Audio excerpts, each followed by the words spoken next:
Our starting point for this chapter is to consider how social identities and health inequalities are related, and then also how illness is socially constructed.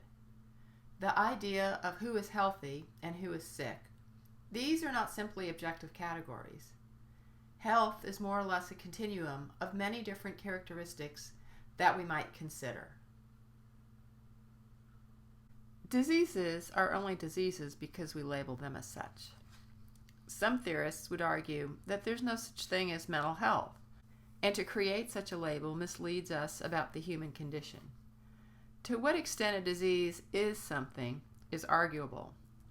What we do identify seems to be a cause and effect relationship, that certain physical conditions lead to symptoms related to those conditions. Regardless, our society is invested into what we know as a medical model of society, where we consider the ailments and the causes of these ailments, and we treat them to try to eliminate the problem, or at least reduce the negative side effects of the condition.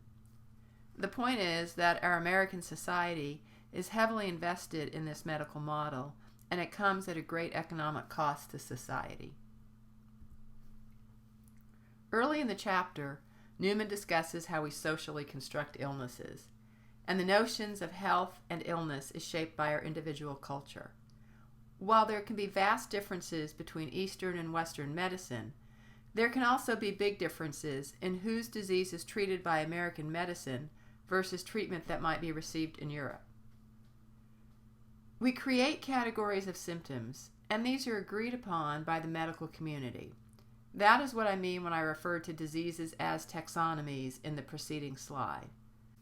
The medical community then agrees on what kind of treatments are acceptable practice.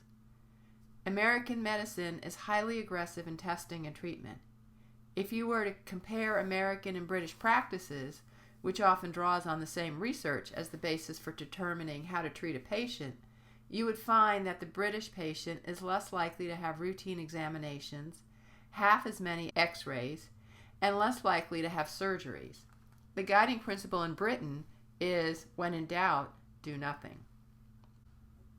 And money is a factor in some societies and not others.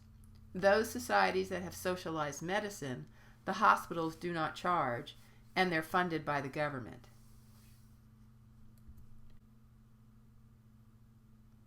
What kinds of treatment and approaches are used for a specific condition is guided by social convention and medical norms. Treatment in the U.S. comes at a high cost, and that cost is governed by the fact that American medicine is highly regulated, has high costs of advertising associated with it, that there is an American Medical Association, the national organization, as well as state licensing that has to be maintained. The Federal Drug Administration monitors medicines, and there is cost associated with that monitoring.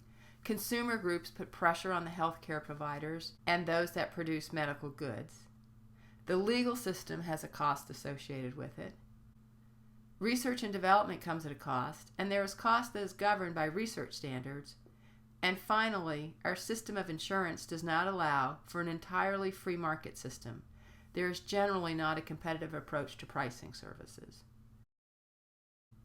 So comparing the U.S. to Great Britain, our British counterparts would have a lower rate of routine examinations, much lower use of prescription drugs, half as many radiographs, much less surgery, the guiding principle, when in doubt, do nothing, less malpractice concerns, and in the U.S., remember, medicine is not socialized, it's for profit.